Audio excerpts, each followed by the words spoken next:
Hey yo, internet! What is up? How's it going? I have today for you guys something really interesting. I always thought, since the beginning of my conspiracy journey, I always thought the One World Order was something that is going to happen in the future. But after watching this most recent video, I think it's something that is already happening and that has been happening. It kind of describes the difference between One World Order and New World Order. So take a gander. Shout out to my boy ODD TV for dropping truths on the daily, assisting so much in my awakening journey, and I hope this can do the same for you guys. Enjoy! You take the red pill, you stay in Wonderland, and I show you how deep the rabbit hole goes. ODD TV. What's good, everybody? This is ODD. Sometimes in my videos I briefly mention how the New World Order is different than the One World Order. And recently I've had multiple instances of people asking me to elaborate further on the subject.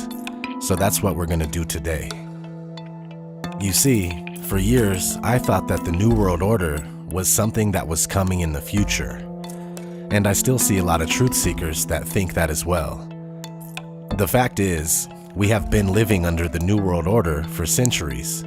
We can visibly see it as far back as 1782, when the Great Seal was officially adopted as the United States national emblem. On the reverse of the seal, we have the phrase Novus Ordo Seclorum, which means New Order of the Ages. I'm sure most of you know this, but that's just it. From that time up until now, they have been telling us that we live in the New World Order. Let's cruise up to the year 1913. The Federal Reserve is established, and for the very first time, the reverse of the Great Seal, containing the unfinished pyramid and the all-seeing eye, became a common image for the public to see due to it being placed on the back of the dollar bill, along with the obverse, or the front of the seal, that has the eagle holding the 13 arrows and the olive branch with 13 leaves. These images are now constantly in plain sight for all to see on a daily basis, and between 1913 and right now, so much has gone down. Literally, the value of the dollar has gone down with extreme precision, and you can get a feel for where we are now, on the brink of a total collapse. This is all by design, no question about it. The ruling class intended on the dollar bill crashing since its inception. This is the exact reason the Federal Reserve was created. They knew that if they established a monetary system that lost value over time, that in return, they would gain a society that lost value over time with it. This chart can be used and seen as the decline of standards and quality of people, not just the money. In the same way that the dollar has lost worth, so too have the individuals that make up society. Society has been completely brainwashed and dumbed down so that when the dollar finally falls, we do too. It's like the movie Idiocracy. It says on your chart that you're fucked up. You talk like a fag and your shit's all retarded. What I do is just like you know, you know what I mean? Like, We are so stupid that we can't solve our own problem. We begin begging and praying for solutions to be offered to us because we are so reliant on an established system in order to live life. We know no other way. Meanwhile, during the initial chaos of the dollar collapse, they continue faking terror events all over the place. Shootings, bombings, virus scares, man-made weather disasters, and maybe even some Project Bluebeam type scenarios. We're freaking out. We're worried for life as we know it, and we don't know what to do. Enter the United Nations with a plan to save us. They tell us that in order to get back on track and restore order, all nations and people of the world must unite under a one world authority, a one world rule for everyone to follow. We're so eager to regain safety and comfort that we all jump at the opportunity. But with the one world rule comes the one world government, obviously, the one world currency, one world clothing and food distributors, even a one world religion, one world everything. This is the definition of order out of chaos. They create so much chaos so that they can apply the desirable order. And this brings me back to the Great Seal of the United States. On the obverse of the seal, we have the phrase e pluribus unum, which means out of many, one. We still have some time before all this happens, but it's surely on the way. One of the next phases for humanity is getting as much of the population crammed into megacities as possible. On the website america2050.org, we get a blueprint for the main megaregions that will be used and expanded upon in the future.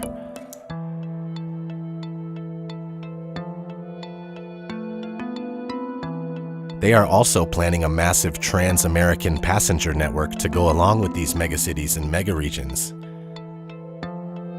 This reminds me a bit of Taggart Transcontinental from the books and movies called Atlas Shrugged.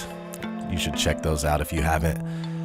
And speaking of megacities, we can find predictive programming for them in films like Dredd from 2012, the remake of Judge Dredd. In the movie, a huge population of people are confined within Megacity 1, where the conditions are brutal and extremely uncomfortable. These are some of the things that are still underway and have yet to pass, but as we go through these phases, slowly but surely, new laws will continue to be passed to undermine the last freedoms we have left. New ways to depopulate, imprison, and get rid of undesirables will be implemented. They will most likely use some of the megacities to contain undesirables, just like the movies Escape from New York and Escape from LA. Later after that, once the undesirables are totally wiped out, the one world order will truly begin. They will have an unquestioning and obedient society of individuals that were born into a world that never knew freedom at all, so they have nothing to compare the current conditions to.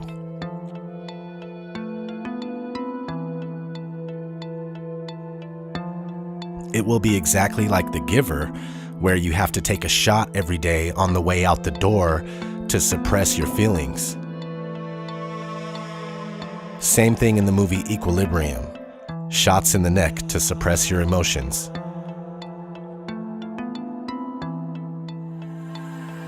The Divergent series comes to mind as well. Everyone is on full lockdown, and your fate is decided for you during a ceremony where you choose one of 5 predetermined societal functions to be your destiny. Funny too, in Divergent, they are confined in the Chicago megacity, which is on the America2050.org megaregion map. Similarly, in The Giver, the people are confined within borders they know nothing about, nor do they care. They don't know to care. This is us in the time to come. This is your grandchildren, your grandchildren's children. My heart goes out to these future generations of youngsters. You can pretty much pick any movie on my 33 dystopian movies list, and all of them have tons of truth in plain sight that's either happening right now or yet to occur, but it will. So what is the difference between the New World Order and the One World Order? Almost nothing, except for one thing, and that is the illusion of choice. Right now, in the midst of the New World Order, you may actually believe that you have a choice. With 10 corporations owning almost everything you can find at the average grocery store, it does seem like you have a choice. Same thing with the 6 corporations that own all the media. You get a false sense of choosing what you want to watch, read, or listen to. But in the One World Order, it will be much like Celebration, Florida, the town that's owned and operated by Disney. This town has no logos, no franchises, no billboards, and no brands. That's because in the One World Order, the illusion of choice is removed from the equation, and the people living in that time won't even know that. We will be issued our clothing like on the movie The Island. We will be eating mystery food, maybe bug bars like on Snowpiercer, or maybe undesirables from the prison regions will keep us fed, kinda like the film Soylent Green, where they eat people and don't even know it. Anyway, this is all I have for this video, my friends. This has been ODD TV. Thanks for watching. I hope that was enlightening. I hope that you feel more educated about what's going on in the world and not brainwashed by the mainstream. I hope you guys are enjoying these videos. My channel is growing so much every day, posting a mixture of my own content and this kind of content. So thanks for being on the journey with me, guys, and I appreciate you so much, and I'll see you on the next one.